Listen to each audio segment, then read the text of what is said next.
Hello, everyone, and welcome to our Bias in AI workshop. My name is Haroon Chaudhry, and I'm the co-founder and executive director at AI for Anyone.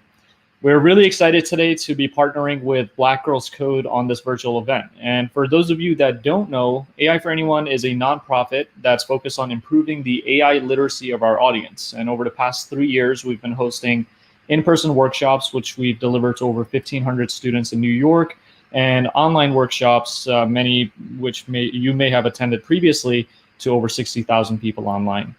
To tell you a little bit more about Black Girls Code, I'm going to hand it over to the curriculum manager at Black Girls Code, Kim Hollins. Take it away, Kim. Hey everyone, welcome to today's presentation. As you mentioned, I'm the curriculum manager at Black Girls Code. We've been around for 10 plus years, not only providing equitable computer science education, but serving our youth ages 7 through 17. So it's a pleasure today to be partnering with them and learning more about how to make AI equitable for everyone. Awesome. Thank you, Kim. And towards the end of today's event, we're going to be sharing more information with you about Black Girls Code, how you can get involved in some of their programs, and more of what they've done previously. Before we get started, though, we're going to share our schedule of events for tonight. So let's walk through that. First, we're going to run through the workshop, and that's going to take somewhere between half an hour and 45 minutes. After the workshop is over, we're going to have a brief Q&A session where our workshop facilitators are going to answer some of your most pressing questions. So make sure that you're asking any questions that are on the top of your mind in the comments section. And then we're going to have a brief closing, and then we're going to send some follow-up resources to you. So you can expect an email tomorrow if you registered on Eventbrite that contains a bunch of resources, links for learning more about bias in AI, as well as resources on how you can learn and get involved with the different programs at AI for Anyone and Black Girls Code. All right, so that's enough from me. I'm going to hand it over to our advisor and workshop facilitator at AI for Anyone, Junaid Warwani, to take it over from here. Hey, thanks so much, Haroon. Welcome, everyone. We're really excited that you've joined us to learn a little bit about bias in artificial intelligence. We're very, very excited to be partnering with Black Girls Code on this. It's a topic that's pretty near and dear to our hearts, and we've been thinking about it for a long time. So we're excited to finally get the opportunity to talk to the rest of you about it.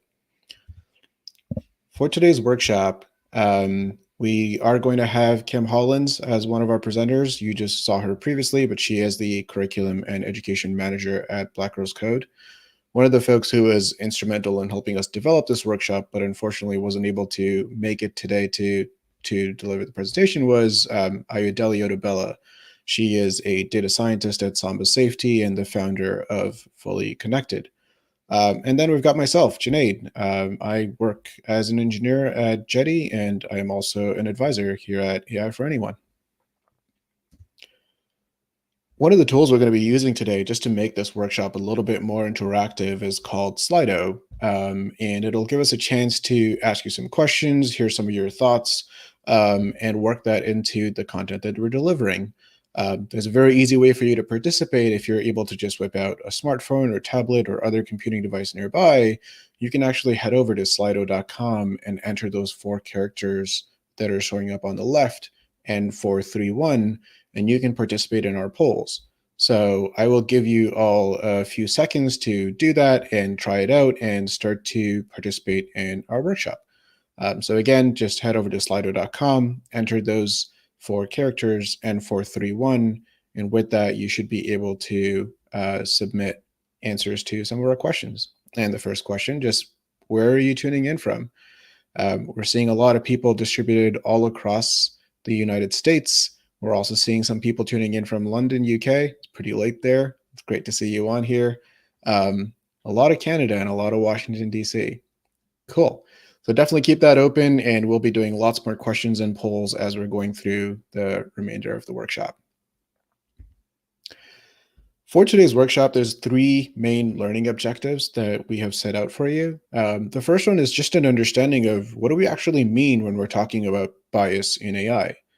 The second is, how does AI, something that is mechanical and computerized, actually become biased? Isn't that a human thing? And then finally, what are the steps we can take to reduce bias in AI and to address this problem? And to understand this, we're going to kick it off with a little bit of a spoken word poem by an activist in the AI space, Joy Buolamwini. And I'll just play this for you so we can give it a listen.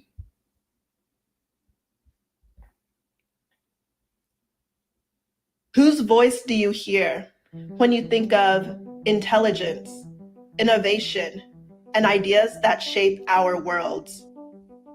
Whose voices are dismissed, diminished, and erased when we hear the stories of glories past and present, discoveries far and near? Whose voices rose up to demand to be counted and heard? To be respected and remembered for revealing contradictions in tales of mythical equality, supposed superiority, and fleeting fairness. Whose voices fought so that those at the margins and intersections could be free to develop their minds, advance our humanity, and uncover our buried abilities. And yet, despite the strides, the battles continue. Far too often, we still face erasure. Erasure from both humans and machines. Machines that don't hear the way my sisters, brothers, and siblings speak. Machines that erase my mother's medical needs, my partner's job opportunities. And machines that erase you and me. Machines of flesh and blood networked together that cancel our contributions and our full expression as individuals. Machines of silicon and steel that reflect the biases of their makers and societies. Machines that listen for commands, using names and voices that reinforce the role of women as subservient recipients of demands. Alexa, Siri, Cortana, are you listening? Yes. Do as I say. Answer my questions in a pleasing way.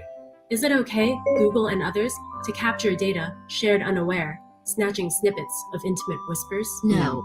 We need to remember we have a voice and a choice. We do not have to accept conditions that continue traditions of silencing. We must reject terms that reduce humans to data that fuels surveillance. We cannot let the promises of AI overshadow real and present harms. We will not be dismissed. We will not be erased. Instead, we will beat the drum of solidarity, marching towards a future where technology serves all of us. Not just the privileged few. Let my voice Let voice your voice be heard. So this poem really gets to the heart of the impact that bias in AI can have. And the hope is that by the end of the workshop, we have an understanding of how this occurs and the steps that we can start to take. So let's kick it off with just our first learning objective. What are we talking about when we're talking about bias in AI? And to understand that, we're going to have to understand what artificial intelligence is. If you want a deeper understanding of this, I highly recommend that you check out our AI 101 on our YouTube channel, and we will also send out a link in the email that we'll send afterwards. But one definition for artificial intelligence is when we have computer systems doing things that normally need human intelligence. This could be everything from writing a poem to driving a car. And there's lots of examples of this that you interact with every single day, whether it's the assistant on your smartphone or whether it's Google Photos picking out exactly what images are, what items or people are in your photos. And the other term that we need to define is bias. And one definition you might find if you look it up is bias is when there is an opinion that is in favor or against a particular group of people, and that opinion is not based in fact or reason. Some examples of this might be assuming that someone got into a specific school with an athletic scholarship purely because of their skin color, or assuming that someone is only a lab assistant and not a lead scientist because of their gender, or assuming that someone actually isn't good at science purely because of their religion or their culture. All of these biases can have really negative impacts on people's lives. Now, taking a step back and looking at AI and artificial intelligence, right? Ultimately, it is used to make predictions about many different things, including things like what movie should you be recommended to watch next? Or should this person be granted bail?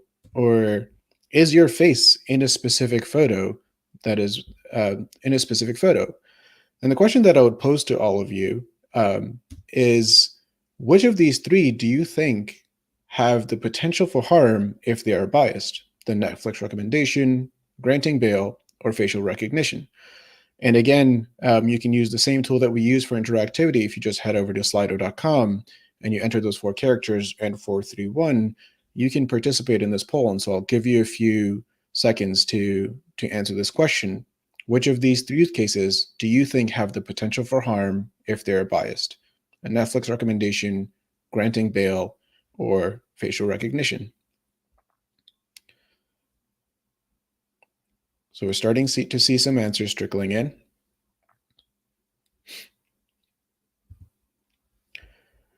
And it seems like a lot of you think that granting bail and facial recognition have a potential for harm if they are biased. And not a lot of you think that Netflix recommendations do. And that's pretty sensible, right? Like a Netflix recommendation, if you get recommended a movie in a biased way, you'll probably just skip over it and move on and let that movie be. But when it comes to granting bail, that's something that's like very clearly a prediction that could cause a lot of harm for someone if it is biased. Facial recognition as well is one that could cause a lot of harm. If you think about it, if a facial recognition technology is used, for example, in a police database to identify someone as a criminal or not, that's an example that we will see later on in this workshop. But ultimately, to summarize it all, bias in AI is when AI models make predictions that discriminate against particular groups of people.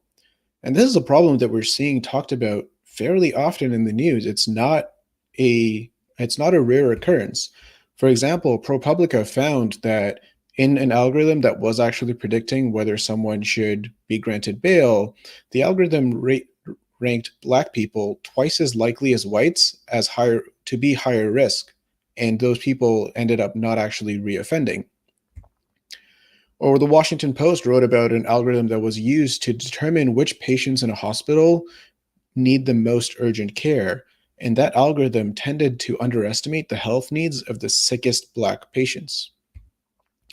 The Atlantic wrote about a risk scoring algorithm that's currently in operation in Xinjiang, where more than 1 million Muslim Uyghurs have been imprisoned. And this algorithm is trying to determine just how risky a specific individual is. Algorithm Watch also did a study using Google Cloud Vision, where they found that if they had a dark-skinned individual holding a thermometer gun, that image was highly likely to be labeled as gun, whereas if they had a light-skinned individual holding it, that image was likelier to be labeled as an electronic device. And all of these things are leading experts like Sophia Umoja-Nobel, who is the author of Algorithms of Oppression, to make the case that artificial intelligence is going to become a major human rights issue in the 21st century. Which brings us to the next part, which is, how does AI actually become biased? Now, to understand this, we have to understand the parts of an artificial intelligence model. The first part is the algorithm. This is the algorithm that is the code that is used to train the model that is eventually used to make predictions. The second part is the data. This is the data that is fed into that code in order to create that model.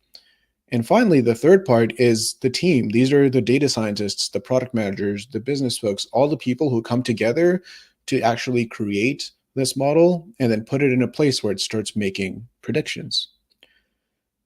And the question I want to pose to all of you is, of these 3, which of these do you think can be a source of bias in AI? The algorithm, the data, or the team? And again, you can head over to slido.com, enter those 4 characters, and participate in the question. And I'll give you a few seconds to do that.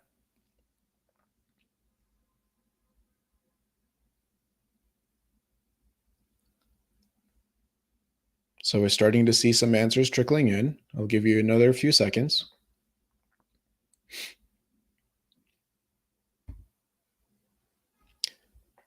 That's really interesting. So it seems like about half of you are convinced that the team and the data can be a source of bias in AI.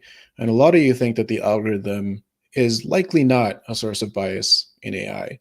So let's actually go into this and and learn more about each of these three parts. And we'll start with the algorithm.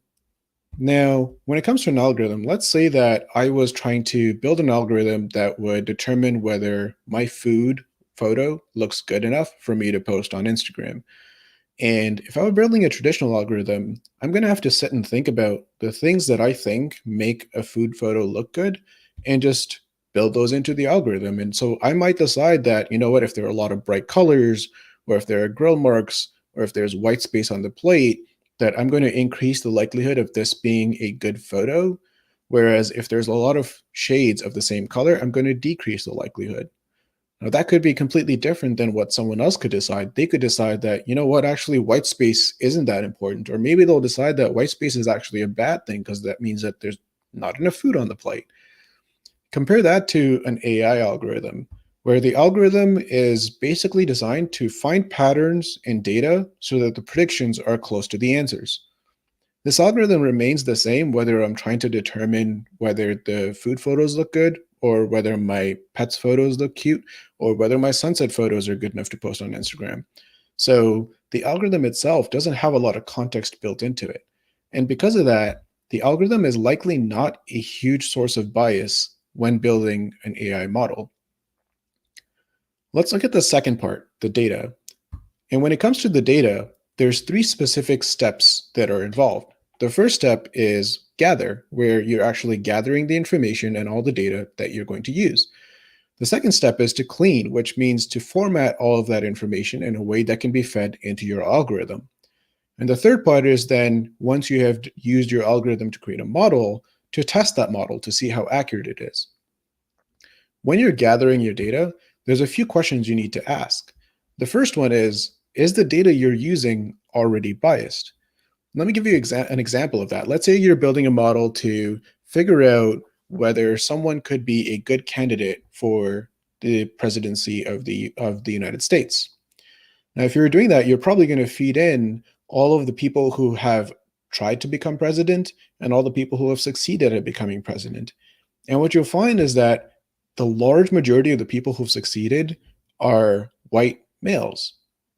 And so there's already bias built into your data, which means that your algorithm is likely going to decide that only white males are actually good candidates for the president of the United States. The second question to ask is, are there gaps in your data? Are there places that aren't represented as much? And to understand this, let's look at another example of artificial intelligence used out in the world today. Robert Williams was wrongfully arrested after the Detroit Police Department's facial recognition software falsely matched his driver's license photo to security footage of a shoplifter. Williams and his attorney described the interrogation where they learned of this to Newsy's sister station, WXYZ. He flips another piece of paper and says, well, I guess that's not true either. And that's when I guess I offended him, because I held the paper up like this and said, I hope you don't think all black people look alike. Right? So I believe that's when he told me, by flipping the third paper, so the computer got it wrong. That was the moment that we all learned that facial recognition technology was used to identify and falsely identify my client for a crime he didn't commit. Legal experts say this may be the first known instance of an American being arrested based on a flawed match by this technology, and it brings to light how these systems can be racially biased. Studies show this tech works well on white men, but is less accurate for other groups because the database of images used to train the algorithms is not very diverse. So what you're going to get is, for example, a system that's trained to do facial recognition is likely to have more, say, false positives on minority groups, which means more people are going to be caught up in dragnets for just for no reason because the system flags them as a false positive. A 2019 study of more than 100 facial recognition algorithms, including software used by Detroit police, found those systems were 10 to 100 times more likely to make false identifications of Black or Asian faces than white faces. This has pushed some cities to ban the tech. The ACLU of Michigan suggested a ban in a formal complaint against the Detroit Police Department on behalf of Williams, saying, quote, "The facts of Mr. Williams' case prove both that the technology is flawed and that DPD investigators are not competent in making use of such technology." Last year, San Francisco became the first US city to ban the tech. This past week, Boston City Council voted unanimously to ban the use of facial surveillance technology. A group of lawmakers also introduced a bill that would ban facial recognition use by federal law enforcement groups. Tyler Adkisson, Newsy, Chicago. So here's an example of facial recognition technology that was deployed in the wild, where it is likely that the data that was used to train that model didn't have enough examples of dark-skinned individuals in order to differentiate between them. And this isn't a rare occurrence or just a one-off situation. In fact, facial recognition algorithms are being used currently by police all across the world. And one specific algorithm was found to be 10 times more likely to misidentify Black women.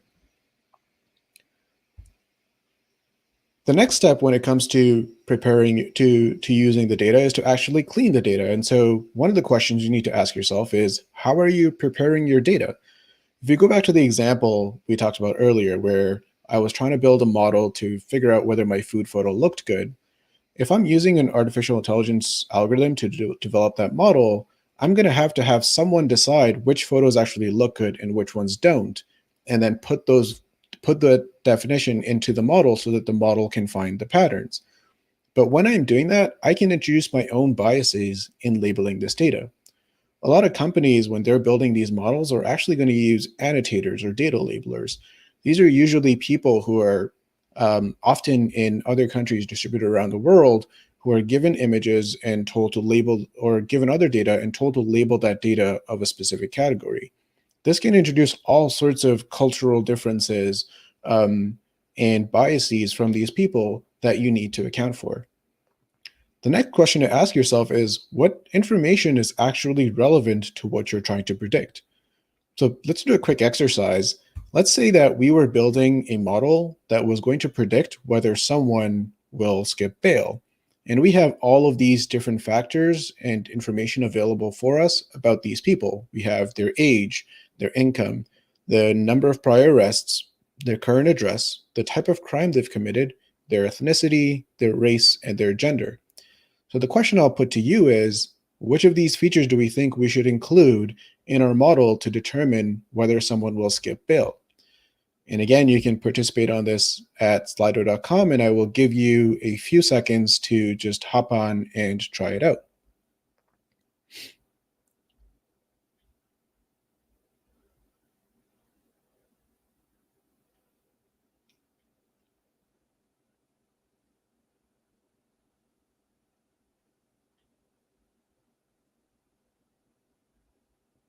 So we're starting to see a few answers trickle in. I'll just give you another few seconds.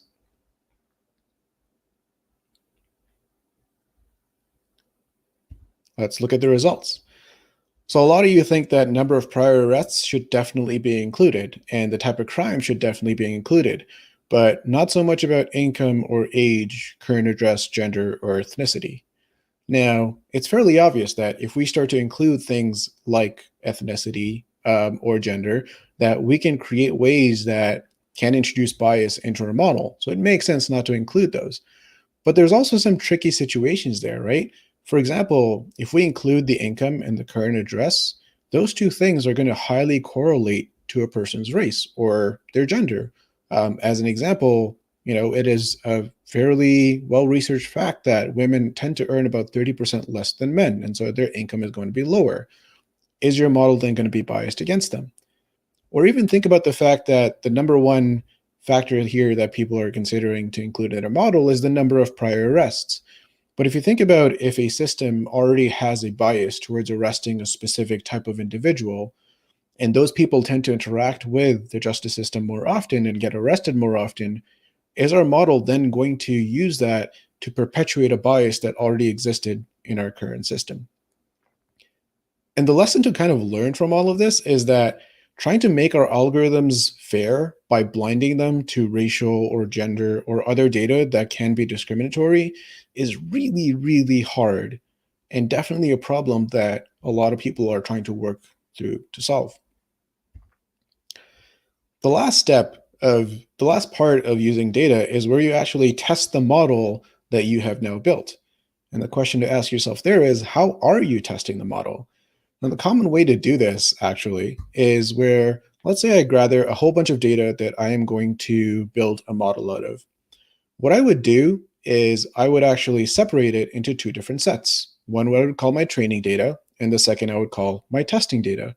And I will use my training data to build my model, and then I will feed in my testing data to figure out how accurate my model is. And based on that, I might find that my algorithm is actually 99% accurate, and that sounds fantastic. But coming back to the things we've already learned about data, right? If our data is already biased and then we're using the same set of data to test that we're using to train, then we can have our algorithm be 99% accurate and advertise that. But in reality, when it is deployed, that won't actually match up to what the accuracy will be. And we can still introduce bias into our algorithm. And so the learnings here is that when we're gathering data, you have to remember that your gathered data might actually be biased. And finally, and second, you can make biased assumptions when you're cleaning the data. And finally, you can't actually test for biases with the same data that you have used to build your model. And so we find that the data can actually be a large source of bias in an artificial intelligence model. The last part of AI to actually look into is the team. Now, the team itself has a lot of questions that they need to answer as they're building their model.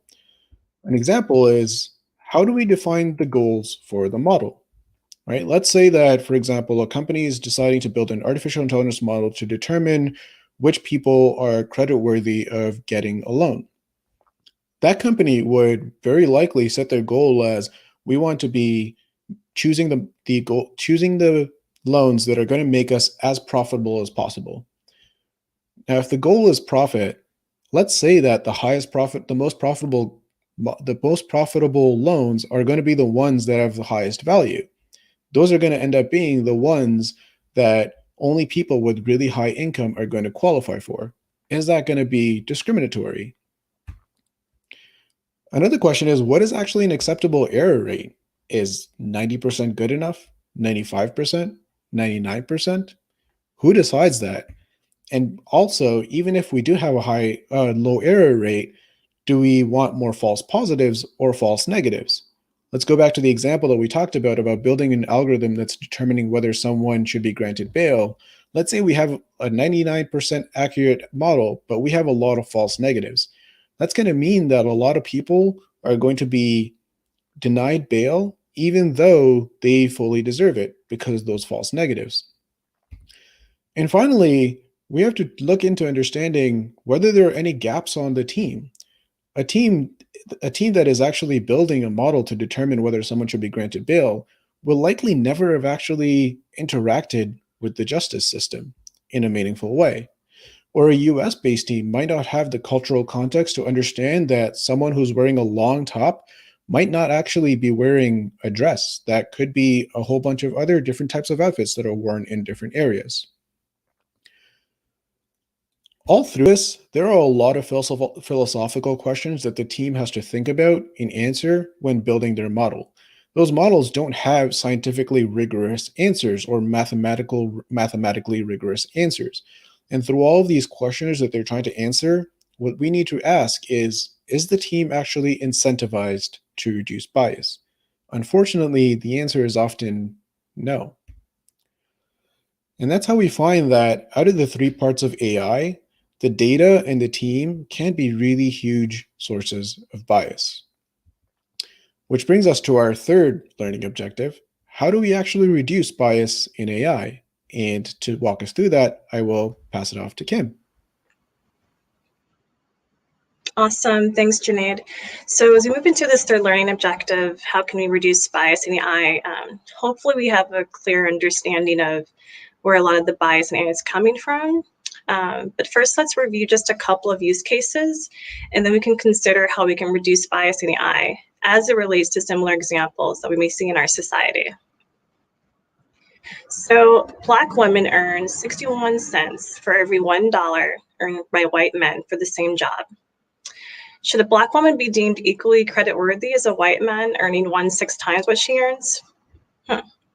Something to chew on, right? Well, African American women hold only 3% of computing related jobs, and Asian women hold about 6%, as opposed to Hispanic women that hold just at 2%.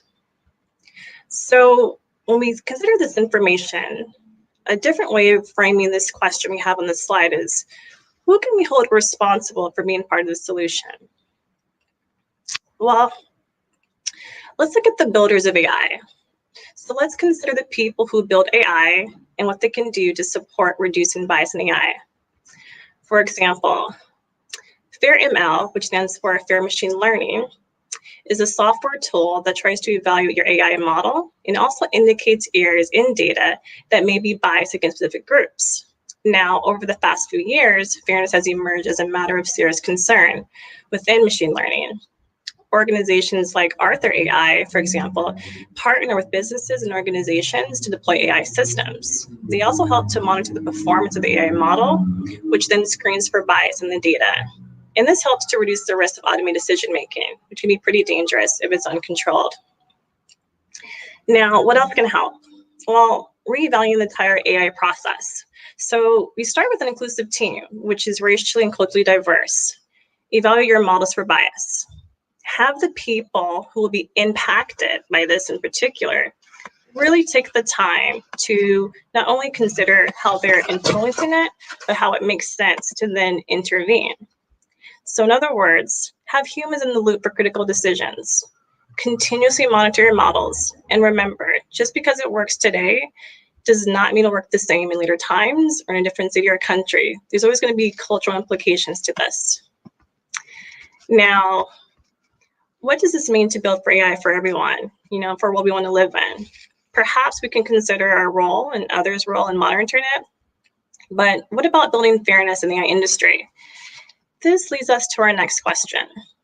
Who gets to decide what world we should be living in? So if we want to build AI for a world we want to live in, it means being intentional about eliminating harmful biases that we know currently exist in the current world. Now, given what we know about opportunity gaps for groups of people, this would mean fixing AI models so it accurately displays use cases that show that women are equally creditworthy as a man, even though they may earn 30% less in income. Now, should AI decisions like these be left up to data scientists to build the models? How else can we really address the need for accountability in AI? Something to really need to think about. Well, let's consider how companies, organizations, governments, what's their role in this process? And despite the fact that human bias will always continue to have an impact, let's first remember that regulations and the standardization of processes within our government's control. And we already have some very regulated pipelines in those industries because we understand the potential for harm. Now, if we can understand the potential for harm with AI, then we can think about similar solutions for AI. Let's look at some examples. When considering the impact on our healthcare system, for example, we need to consider clinical trials. What would AI models look like? This also means considering how regulation would impact organizations like the Bar Association for Data Scientists. This would be pretty interesting, right? Now, you could also consider what third-party assessments for AI development looks like. For example, green organizations like Arthur AI would be an example of a third-party verification partner. Another example is considering what anti-discrimination law would look like for AI.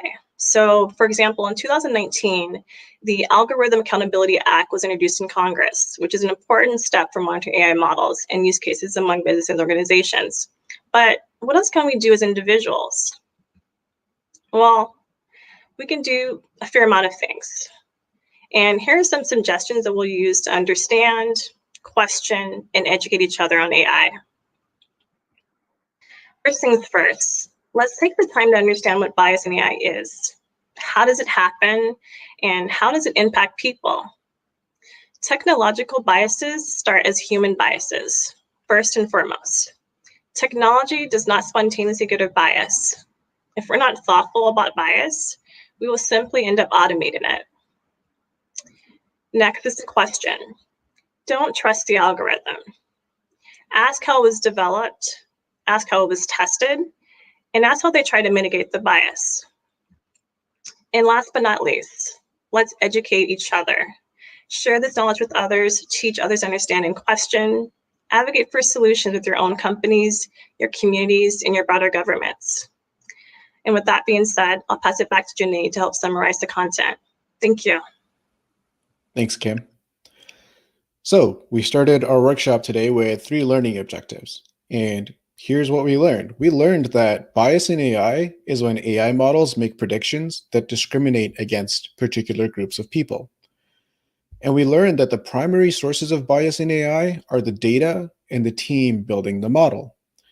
And finally, we can educate each other and hold the builders of AI, companies, and governments accountable to finding solutions that can help us build a more fair and equitable world, including one where we have artificial intelligence deployed everywhere. And with that, we can turn it over to questions that you have. All right. Fantastic job, Janae and Kim. That was awesome. And every single time I listen to the workshop, I feel like I learned something new. So great job again. So we opened up the chat for questions. So if you have any questions left over, feel free to comment in YouTube, or there's also a question and answer feature inside of Slido, so you can ask your questions there. I think we're going to have time for about 3 questions, and it looks like we already have a couple. And so if we want to jump right into it, the first question for both of you, Janae and Kim, is some level of algorithmic bias inevitable, just like bias in humans is inevitable? So is algorithmic bias inevitable in the same way that human bias is inevitable? Yeah, I think I can take this first. And I think the change in mindset that we almost need to have is that the last part that Kim really focused on, which is automating something doesn't mean that you're getting rid of bias. AI is not the solution to getting rid of bias. And so when we're using computers to solve our problems, we need to be conscious of them. It is true that it's going to be hard to completely eliminate them, but a lot of the thoughts that I see, at least out there, are that people are thinking, hey, we'll just make a computer do it and then it won't be unfair. That's not necessarily true with AI. And that's what we need to stay away from thinking. I would also concur with that, but I also would say that because algorithms are essentially somewhat prescriptive, right? Each use case needs monitoring by a human because we allow that intentional delineation between what's most useful for what we're trying to use it for. And I think without having that extra eyesight, it just leads to implications that could easily be controlled for without it. Absolutely. I totally agree with you. And yeah, it's one of the most important things that we're going to have to worry about in the AI space is figuring out what we can do to mitigate some of the biases that we include in our algorithms. Because as Janae and Kim had mentioned, it is inherent to the algorithms a lot of times, the biases that the programmers come into it with, as well as the data labelers and everyone else involved. All right, so second question we have is, does reducing bias come at the cost of efficiency? Because biases help us make quicker decisions. So the question is, does reducing bias come at the cost of efficiency? Kim, do you want to give this one a stab first? Sure. This is an interesting question because what immediately comes to mind is like, how are we defining efficiency? And I think that inherently efficiency looks different cross-culturally. And I think that when we're able to kind of take the step back and redefine the context of AI and not only in the workplace, but in terms of how we use it from a data perspective, I think the implications of saying that it reduces or will impact efficiency is not like a straight answer for that, I don't think. So I guess I'll leave it at that. Yeah, I think one way to potentially define efficiency, there's 2 parts to it, right? One is the first part, which is specifically about AI building the actual model. And if we're going to account for bias it's going to take us longer. We're going to have to think through more things more carefully and account for a lot more. So when we're building that, yeah, it's going to take us longer. When it comes time to make decisions, when we think about the reason that humans have a tendency to make bias, it is to be more efficient in the decisions we're making, because we can categorize things a lot quicker and then we can make decisions. But if you've got a computer that is already categorizing things in an unbiased way as much as possible, for it to then make those decisions, it's going to be a lot quicker because it can process so much more information in so much of a shorter period of time than we can. So when it comes to the part of actually making a prediction, we're not necessarily going to be reducing the efficiency of the time that it takes to make that decision. Excellent points. I totally agree with the both of you. All right, so last question we have here is, in the case of something like facial recognition technology, do you think it's best to try and perfect it or just stop employing it? It looks like this is a common question, both in Slido and YouTube chat, is people are asking the question as to, should we just try to get better at this or should we just stop doing this altogether? Janae, do you want to start with this one?